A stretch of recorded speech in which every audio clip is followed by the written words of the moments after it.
नमस्कार बच्चों, मैं प्रोफेसर अंतिमा पांडे। आज हम कक्षा 9वीं की दूसरी इकाई की पाठ क्रमांक 8 उड़ान यह गज़ल पढ़ेंगे। इस गज़ल के गज़लकार श्री चंद्रसेन विराट जी हैं। तो बच्चों, यह गज़ल हम पढ़ने से पहले कवि के जीवन परिचय के बारे में पढ़ लेंगे, फिर उसके बाद हम गज़ल पढ़ना प्रारंभ करेंगे। तो आइए बच्चों, हम कवि का जीवन परिचय पढ़ना प्रारंभ करते हैं। उड़ान। इस गज़ल के कवि का नाम श्री चंद्रसेन विराट जी है। आपका जन्म 3 दिसंबर 1936 में इंदौर मध्य प्रदेश में हुआ था। आप हिंदी गज़ल के इतिहास में आपका नाम शीर्षस्थ स्थान पर है। आप एक शीर्षस्थ गज़लकारों में गिने जाते हैं। आपने नवगीतों और गज़ल से मिली जुली मुक्तिकाओं में आम आदमी के जीवन की गहराई को देखा है। आपकी प्रमुख कृतियाँ जो है वह है मेहंदी रची हथेली, स्वर के सोपान, मिट्टी मेरे देश की, धार के विपरीत आदि ये सब गीत संग्रह है। आस्था के अमलतास, कचनार की टहनी, न्याय कर मेरे समय आदि ये सब गज़ल संग्रह है। कुछ पलाश, कुछ पाटल, कुछ सपने, कुछ सच आदि ये सब मुक्तक संग्रह है। अब हम पद्य संबंधी विषय देखेंगे। पद्य संबंधी यह इसकी विधा जो है वह है गज़ल। गज़ल एक ही बहर और वजन के अनुसार लिखे गए शेरों का समूह है। इसके पहले शेर को मतला और अंतिम शेर को मक्ता कहते हैं। प्रस्तुत रचनाओं में आपने स्वाभिमान, विनम्रता, हौसलों, बुलंदी, दूरदृष्टि जैसे अनेक मानवीय गुणों को महत्वपूर्ण स्थान दिया है। तो बच्चों, इस तरह से इस गज़ल के माध्यम से गज़लकार ने हमें स्वाभिमान यानी हमें और विनम्रता, हौसले यानी हमें कितनी भी कठिन परिस्थिति हो उससे डगमगाना नहीं चाहिए और अपने स्वाभिमान की रक्षा करते हुए आगे बढ़ते रहना चाहिए और हमेशा दूर की सोचना चाहिए। इन सब बातों की ओर इशारा किया है कवि ने। तो बच्चों, आइए हम यह गज़ल पढ़ना प्रारंभ करते हैं। ध्यान दीजिएगा बच्चों। अंधेरे के इलाके में किरण मांगा नहीं करते, जहाँ हो कंटकों का वन सुमन मांगा नहीं करते। किरण यानी रोशनी, कंटकों यानी कांटे, सुमन यानी फूल। कवि इन पंक्तियों में कह रहे हैं कि जहाँ चारों तरफ अंधेरा ही अंधेरा हो वहाँ रोशनी की उम्मीद करना व्यर्थ होता है। जिस बगिया अथवा वन में सिर्फ कांटे ही कांटे हो वहाँ फूल नहीं मांगा करते हैं। यानी कवि के कहने का तात्पर्य यह है कि जहाँ चारों तरफ सिर्फ अन्याय हो रहा है और हर तरफ आपके दुश्मन फैले हुए हैं, तो ऐसी परिस्थिति में न्याय और प्रेम की उम्मीद करना व्यर्थ है। यानी हमें खुद का ही सहारा बनना है और खुद ही आगे बढ़ते रहना है। यानी कवि जो है वो उदाहरण के तौर पर बता रहे हैं कि अंधेरे के इलाके में यानी जहाँ चारों तरफ अंधेरा ही अंधेरा हो वहाँ रोशनी की उम्मीद करना बेकार है और कांटों के वन से फूल की उम्मीद करना व्यर्थ है। तो आगे की पंक्तियाँ पढ़ती हूँ बच्चों, ध्यान दीजिएगा। जिसे अधिकार आदर का झुका लेता स्वयं मस्तक, जिसे अधिकार आदर का झुका लेता स्वयं मस्तक, नमन स्वयमेव मिलते हैं नमन मांगा नहीं करते। नमन स्वयमेव मिलते हैं नमन मांगा नहीं करते। कवि कह रहे हैं कि जिसे सम्मान का अधिकार होता है वह स्वयं ही मस्तक झुकाए रहता है। स्वयं जो सम्मान जो है वह स्वयं मिलता है उसे मांगने की ज़रूरत नहीं पड़ती। यानी कवि के अनुसार जो विनम्र होता है वही सम्मान का पात्र होता है। ऐसे व्यक्ति को सम्मान मांगने की ज़रूरत नहीं पड़ती, उसे स्वयं ही दूसरों से सम्मान प्राप्त हो जाता है। यानी कवि कह रहे हैं कि जो विनम्र व्यक्ति होते हैं, अच्छे व्यक्ति होते हैं, सदाचारी व्यक्ति होते हैं, उनका सभी खुद से ही सम्मान करते हैं, उन्हें किसी से सम्मान मांगने की ज़रूरत नहीं होती है। जबकि जो बुरे व्यक्ति होते हैं, दुष्ट लोग होते हैं, तो उनका कोई भी सम्मान नहीं करता है। कवि बता रहे हैं इस तरह से। आगे की पंक्ति पढ़ती हूँ, ध्यान दीजिएगा बच्चों। परों में शक्ति हो तो नाप लो उपलब्ध नभ सारा। परों में शक्ति हो तो नाप लो उपलब्ध नभ सारा। उड़ानों के लिए पंछी गगन मांगा नहीं करते। पर यानी यहाँ पर पंख है, और नभ यानी आकाश, गगन यानी भी आकाश। तो कवि कह रहे हैं कि यदि पंखों में शक्ति है, ताकत है, तो सारे आसमान में उड़ सकते हो। उड़ने वाले पंछी कभी आसमान नहीं मांगते, वे तो बस मुक्त गगन में उड़ते जाते हैं। यानी कवि के कहने का तात्पर्य यह है कि कवि ने यहाँ इच्छा शक्ति के बारे में बताया है कि यदि हौसला बुलंद हो तो इंसान अपनी राह पर स्वयं चलता है, और वह कहीं पे भी कहीं किसी भी जगह से अपना रास्ता स्वयं बना लेता है और मंजिल प्राप्त कर लेता है। उसे किसी से सहारा मांगने और रास्ता पूछने की ज़रूरत नहीं पड़ती है। कवि के कहने का यह तात्पर्य है कि अगर हमारे अंदर हौसला है, शक्ति है, ताकत है, तो हम अपने रास्ते स्वयं बना लेंगे, हमें किसी और के सहारे की ज़रूरत नहीं पड़ेगी। ऐसा कवि बता रहे हैं। आगे की पंक्तियाँ पढ़ रही हूँ, ध्यान दीजिएगा बच्चों। जिसे मन प्राण से चाहा निमंत्रण के बिना उसके। जिसे मन प्राण से चाहा निमंत्रण के बिना उसके। सपन तो खुद बखुद आते नयन मांगा नहीं करते। सपन तो खुद बखुद आते नयन मांगा नहीं करते। हृदय और मस्तिष्क से जब कुछ ठान लिया तो ठान लिया, इसके लिए किसी निमंत्रण की आवश्यकता नहीं होती है। यानी कवि के कह रहे हैं कि हमने जो भी अपने मन से और मस्तिष्क से, हृदय से, मस्तिष्क से जो कुछ अपने मन में निर्णय कर लिया, जिस चीज़ की करने की ठान ली, तो उसके लिए हमें किसी के निमंत्रण की आवश्यकता नहीं होती है। यानी हम इसका इंतज़ार नहीं करते कि वो कोई आएगा हमें कहेगा ये करने के लिए, तभी हम वो काम करेंगे।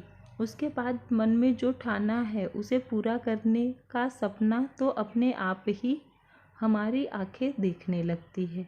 यानी हमने जो मन में ठान लिया है उससे किस तरह से साकार किया जाए, तो अपने आप ही हम उस पर आगे बढ़ने लगते हैं।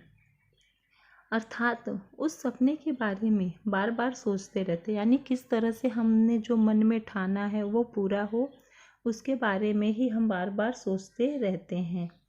इन पंक्तियों के माध्यम से कवि ने इंसान के दृढ़ संकल्प के बारे में बताया है कि यदि इंसान एक बार अपनी मंजिल को प्राप्त करने के लिए कोई भी चीज़ ठान ले तो उसे कोई रोक नहीं सकता। फिर दिन रात और चाहे चारों पहर वह उसी सपने को पूरा करने में लग जाता है। यानी जब किसी ने अपने काम को पूरा करने के लिए, अपने लक्ष्य को प्राप्त करने के लिए मन में दृढ़ संकल्प कर लिया और अपने मन में ठान लिया, तो उसे कोई भी आंधी तूफान नहीं रोक सकती जब तक उसे उसके लक्ष्य की प्राप्ति नहीं हो जाएगी। आगे की पंक्तियाँ पढ़ती हूँ, ध्यान दीजिएगा बच्चों। जिन्होंने कर लिया स्वीकार पश्चाताप में जलना। जिन्होंने कर लिया स्वीकार पश्चाताप में जलना। सुलगते आप बाहर से आंगन मांगा नहीं करते। सुलगते आप बाहर से अगन मांगा नहीं करते। कवि इन पंक्तियों में यह बता रहे हैं कि जिन्होंने दुख में जीना स्वीकार कर लिया है वे अपने आप ही बाहर से सुलगते रहते हैं। उन्हें किसी से आग मांगने की ज़रूरत नहीं पड़ती। यानी कवि के अनुसार जो जीवन में मिली किसी छोटी सी हार पर उसका हमेशा का हरदम का शोक मनाते रहते हैं। तो ऐसे निराशावादियों में संघर्ष करने की क्षमता नहीं होती। उनकी चिंता और निराशावादी सोच ही उनकी सबसे बड़ी दुश्मन होती है। अंगन यानी आग है, पश्चाताप यानी पछतावा। तो कवि कह रहे हैं कि जो अगर अपनी छोटी सी हार को अपने पूरे ज़िंदगी की हार मान लेता और उसी गम में डूबा रहता है तो ऐसे निराशावादी लोगों के लिए इस संसार में कोई जगह नहीं है, क्योंकि वो उसी छोटी सी हार पर हमेशा शोक मनाते रहते हैं और उसी गम में डूबे रहते हैं। तो उनकी जो हार है, उनकी निराशा है, उनकी यही सोच उनकी सबसे बड़ी दुश्मन बन जाती है, ऐसा कवि बता रहे हैं। आगे की पंक्तियाँ पढ़ती हूँ, ध्यान दीजिएगा बच्चों। जिसकी ऊंची उड़ान होती है उसको भारी थकान होती है। जिसकी ऊंची उड़ान होती है उसको भारी थकान होती है। यानी कवि कह रहे हैं कि जो ऊंचाइयों पर उड़ता है उसे ही अधिक थकान होती है। यानी उनके कहने अनुसार किसी भी मंजिल तक पहुंचने के लिए राह आसान नहीं होती है। सफलता जितनी बड़ी होती है उसकी राह उतनी ही मुश्किल होती है। अतः जीवन में सफलता की बुलंदियों तक पहुंचने की डगर पर ढेरों परेशानियां और मुश्किलों का सामना करना पड़ता है। तो कवि के कहने का तात्पर्य यह है कि अगर हमारी मंजिल, हमारी सफलता जितनी बड़ी होगी तो हमारा रास्ता उतना ही मुश्किल होगा, लेकिन हमें उससे घबराना नहीं चाहिए, बल्कि हंसते हंसते उन परेशानियों का सामना करते हुए आगे बढ़ते रहना चाहिए, ऐसा कवि बता रहे हैं। आगे की पंक्ति है वो पढ़ती हूँ, ध्यान दीजिएगा। बोलता कम जो देखता ज़्यादा, बोलता कम जो देखता ज़्यादा, आँख उसकी जुबान होती है। कवि कह रहे हैं कि जो लोग कम बोलते हैं और देखते अधिक हैं, ऐसे लोगों की आंखें ही उनकी जुबान होती है। अर्थात कम बोलने वाले व्यक्ति कर्म और उसके प्रभाव पर अधिक ध्यान देते हैं। कवि ने यहाँ बोलने से अधिक कर्म करने पर जोर दिया है। उनके अनुसार जो लोग अकर्नी में विश्वास रखते हैं उन्हें कुछ कहने की ज़रूरत नहीं होती है। जिस तरह आँखों की भाषा मौन होती है लेकिन सब कुछ कह जाती है, उसी तरह उनका काम ही बोलता है, उन्हें कुछ कहने की ज़रूरत नहीं होती है। ऐसा कवि बता रहे हैं कि जो गुणवान व्यक्ति होते हैं तो उनके कार्य ही बोलते हैं, उन्हें मुँह से कुछ बोलने की ज़रूरत नहीं पड़ती है। आगे की पंक्तियाँ पढ़ रही हूँ, ध्यान दीजिएगा बच्चों। बस हथेली ही हमारी हमको, बस हथेली ही हमारी हमको, धूप में सायबान होती है। हथेली यानी करतल, पाम, सायबान यानी छाया देने वाला। कवि इन पंक्तियों में बता रहे हैं कि जब धूप होती है तो हमारी हथेली ही छाया देती है, अर्थात हमारे हाथ ही उस धूप से बचने का रास्ता ढूंढते हैं। तो कवि इन पंक्तियों के माध्यम से हमें यह स्पष्ट करते हैं कि कभी भी दूसरों पर आश्रित नहीं रहना चाहिए। दूसरों पर आश्रित न रहते हुए सदैव स्वयं पर विश्वास रखना चाहिए कि बुरे वक्त में भी हिम्मत से काम लेते हुए स्वयं ही मुसीबत से निकलने का प्रयास करना चाहिए। यानी कवि के कहने का अर्थ यह है कि जब बुरा वक्त रहता है तो कोई भी सहारा नहीं बनता, तो हमें हम खुद पर ही आश्रित रहना चाहिए, यानी खुद पर ही निर्भर रहते हुए आगे बढ़ने का प्रयास करना चाहिए। आगे की पंक्तियाँ पढ़ती हूँ, ध्यान दीजिएगा बच्चों। एक बहरे को एक गूंगा दे, एक बहरे को एक गूंगा दे, जिंदगी वो बयान होती है, जिंदगी वो बयान होती है। एक व्यक्ति जो सुन नहीं सकता, उसकी मदद दूसरा व्यक्ति करता है। कवि कह रहे हैं कि एक व्यक्ति जो सुन नहीं सकता यानी बहरा, और एक व्यक्ति जो बोल नहीं सकता, जो गूंगा है, तो उसकी मदद दूसरा व्यक्ति करता है। और जो स्वयं बोलने में असमर्थ है, अपनी परेशानियों को अनदेखा करते हुए एक दूसरे की मदद करने की जो प्रवृत्ति है, वही जिंदगी के सही मायने बताती है। यानी कवि के कहने का तात्पर्य यह है कि यहाँ पर कोई भी संपूर्ण और सक्षम नहीं है। हर एक व्यक्ति के अंदर कोई ना कोई कमियां जरूर है। तो इन पंक्तियों के माध्यम से कवि हमें सहयोग की भावना को स्पष्ट करते हुए कह रहे हैं कि यहाँ कोई भी पूरी तरह से सक्षम और संपूर्ण नहीं है। इसके बावजूद भी यदि लोग एक दूसरे की मदद करें तो मिलकर जीवन की समस्याओं को दूर किया जा सकता है।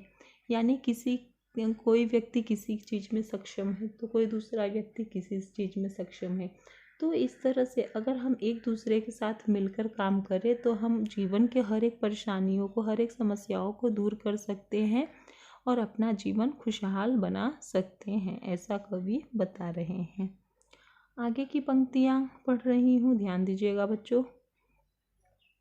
तीर जाता है दूर तक उसका, तीर जाता है दूर तक उसका, कान तक जो कमान होती है, कान तक जो कमान होती है।